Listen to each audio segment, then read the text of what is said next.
thấy mặt. Chưa bao giờ thấy giọng. Ba em. Không, mẹ mình thấy giọng rồi. Nghe giọng rồi.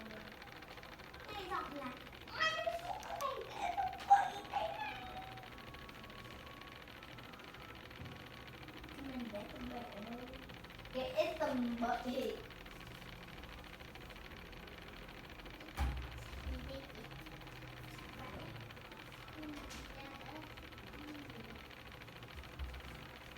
Đó, sách vẽ.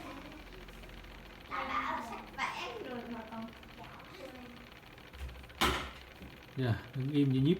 Con chị đã tịch thu nữa đâu mà chị sợ. Con chơi trò tịch thu nữa.